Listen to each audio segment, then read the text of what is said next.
pour ce nouvel épisode, nous allons parler de la santé du pied. Jérôme Delpy, bonjour. Bonjour. Vous êtes vétérinaire pour Elvup.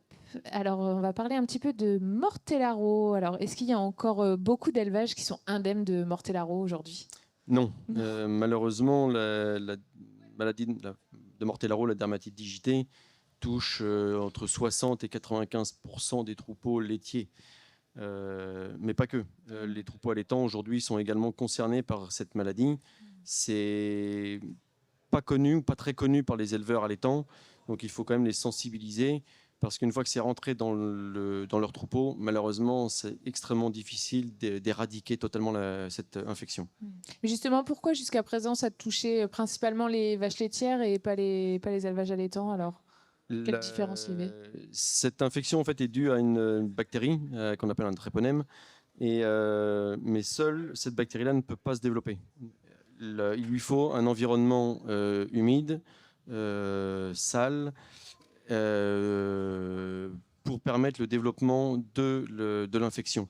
Et les conditions d'élevage des bovins laitiers aujourd'hui, en stabulation, eh bien, on retrouve cette humidité, on retrouve un environnement, enfin sale façon de parler, mais c'est une aire d'exercice où on trouve du lisier, et donc ces conditions-là permettent au tréponème de développer enfin, de se développer, quoi, tout simplement. Et c'est une maladie qui coûte cher pour le coup. C'est une maladie qui coûte cher. C'est estimé pour un troupeau de 100 vaches laitières entre 2 500 € et 4 000 € par an. Oui, c'est quand même Donc vrai. ça englobe, mais en dehors de cet aspect financier, on a quand même une baisse de production, des troubles de la reproduction. Au niveau du bien-être animal, là encore, on a un impact marqué, majeur, puisqu'on a des animaux qui souffrent. C'est une maladie inflammatoire, donc il faut vraiment s'en occuper. Il faut s'en occuper. C'est Et une on rappelle obligation. d'autant plus que c'est une maladie qu'on achète, c'est ça le pire. C'est une maladie qu'on achète. Bien souvent, la porte d'entrée, c'est un animal qui était infecté au départ. On ne l'a pas vu et on a agrandi son troupeau. Et malheureusement, dans le lot, eh bien, il y avait une vache qui avait de la dermatite. Et alors, parfois, ça ne se voit pas puisque la lésion est guérie. Donc, si on n'a pas l'œil, eh bien, on peut passer à côté. D'autant plus que cette bactérie a la capacité de s'enquister.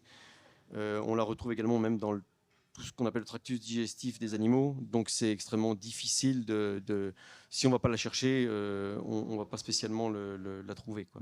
Donc il faut vraiment veiller quand on achète des animaux il faut lever les pattes. Il faut vraiment lever les pattes pour vérifier l'absence de lésion. Oui, alors Ça, c'est le justement, premier conseil ouais. que je donnerais, ce serait celui-ci, quoi. Ouais, justement, on va rentrer dans le vif du sujet. On lève la patte, c'est confirmé, il y a de la mortellaro. Qu'est-ce qu'on fait derrière en tant qu'éleveur? Qu'est-ce qu'on fait? Il y a plusieurs solutions. La solution miracle n'existe pas aujourd'hui. Il n'y a pas de vaccin. Pour l'instant, il y en a beaucoup de laboratoires cherchent, mais pour l'instant, il n'y a pas de vaccin. Un des traitements curatifs qui a montré une réelle efficacité, ça reste les pédiluves à base de sulfate de cuivre. D'autres pédiluves à base de formol peuvent être utilisés, mais avec des précautions, d'énormes précautions. C'est un produit qui est cancérigène, donc il faut vraiment faire très attention avec ce type de produit. Nous, on préconise plutôt le sulfate de cuivre. Le désavantage, on va dire, c'est que c'est toxique pour l'environnement par accumulation de cuivre. Mais aujourd'hui, on n'a pas le choix si on veut guérir et surtout limiter la propagation de la dermatite. Il faut traiter collectivement les animaux et à base avec des pédiluves dont la fréquence dépend en fait de la prévalence au sein du troupeau, quoi. Donc là, c'est propre à chaque élevage, quoi. Après, il y a quand même des bonnes pratiques à suivre quand on met en place un protocole avec pédiluve. Il ne faut pas que ça devienne n'importe quoi. Non, le pédiluve, il faut au maximum 150 passages d'animaux dans le pédiluve. Au-delà, ça va devenir un bouillon de culture et ça n'aura plus d'efficacité.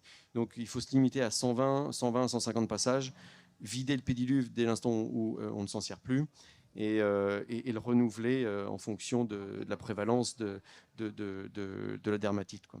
Mais on peut aller jusqu'à 4 fois par semaine. Quand on fait un pédiluve 4 fois par semaine, là, on a une réelle efficacité. Alors, c'est lourd, mais je pense que toutes les nouvelles structures où dès l'instant où il y a un projet de robot, il faudrait en fait intégrer systématiquement un emplacement réservé au pédiluve pour justement pour contrôler cette infection qui maintenant est quasi généralisée. Quoi. Et tout à l'heure, on parlait de pansement aussi. Est-ce que c'est utile de faire un pansement à une vache boiteuse ? Oui, donc la première étape, donc la plus importante, c'est quand même le traitement collectif des animaux. Et parallèlement à cela, il faut faire un traitement, bien sûr, individuel de toutes les vaches boiteuses.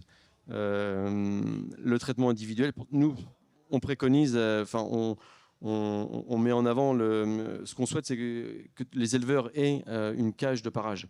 On trouve des cages assez simples, mais au moins l'éleveur peut travailler en toute sécurité. Et dans ces conditions-là, dès l'instant où il est en sécurité, il peut faire un travail correct et mettre notamment un pansement. Mais un rappel important, c'est que le pansement doit rester 24 heures. Au-delà, à moins de faire un vrai pansement hermétique, et souvent ce n'est pas fait parce qu'il faut du matériel un peu spécifique. Mais si on fait un pansement classique avec des bandes classiques, on ne le laisse pas plus de 24 heures parce qu'au-delà, le lisier passe au travers et au final, on recrée un milieu favorable au développement du tréponème. Quoi. Oui. Et les génisses, il ne faut pas les oublier aussi. Les génisses, les taris, en fait, au final. Voilà, dans le traitement collectif, il faut bien évidemment fractionner son troupeau en différents lots, faire un lot de génisses, aller lever les pattes. On voit des génisses infectés par la dermatite dès 3-4 mois, l'âge de 3-4 mois. On n'y penserait pas. On n'y penserait pas et pour autant on en voit. Donc ça, il faut absolument s'en occuper. Là encore, il faut faire des pansements, des soins, on va dire, individuels, pas forcément du collectif, encore qu'on pourrait même se poser la question si un pédiluve ne serait pas efficace dans ce cas-là. Et le troupeau, là encore, il faut le diviser en primipares, fraîches vêlées, vaches adultes fraîches vêlées, et vaches taries. Et les primipares, ce qu'on conseille, c'est de les voir 1 mois et demi, 2 mois après le vélage. Les vaches adultes, 60 jours après le vélage, pareil, vers 2 mois, et les taris au début du tarissement. Et en faisant cela, au moins, on n'oublie personne. Le but, c'est vraiment de parer toutes les vaches, parce que le parage permet de détecter les lésions de dermatite. Quoi. On va pouvoir faire des pansements, mais parallèlement à cela, il faut impérativement mettre en place un pédiluve de façon régulière. Et là, je vous dis, la prévalence définit la fréquence de passage dans le pédiluve. Quoi. Et juste pour finir, le parage, on parle de quelle fréquence à peu près pour faire venir le pareur dans le troupeau ? Tous les mois, c'est vraiment pour un troupeau de 80 vaches laitières, 80 ou 100 vaches laitières. Je pense qu'une fréquence mensuelle, 1 fois par mois, c'est le minimum. Quoi. On peut augmenter toutes les 3 semaines, mais c'est vrai qu'il y aura une facture à l'arrivée, mais la dermatite coûte vraiment très cher, très très cher. Et pour conclure, est-ce qu'on peut dire que c'est une maladie finalement on peut pas vraiment éradiquer, quoi. On peut la contenir, mais une fois qu'elle est là, malheureusement c'est compliqué, quoi. C'est compliqué parce que la bactérie vit dans l'environnement, elle est quand même résistante, elle a des capacités à s'enquister, etc. Et donc malheureusement, on va réussir à la contenir. Si on met en place des pédiluves et un parage préventif, curatif et préventif en parallèle, eh bien, on va réussir à contenir sérieusement l'infection. Mais de là à l'éradiquer, à ce jour, pour l'instant, c'est quasi impossible. Mais écoutez, en tout cas, merci pour ces précieux conseils et puis retrouvez d'autres articles relatifs à ce sujet sur WebAgri. Merci. Merci.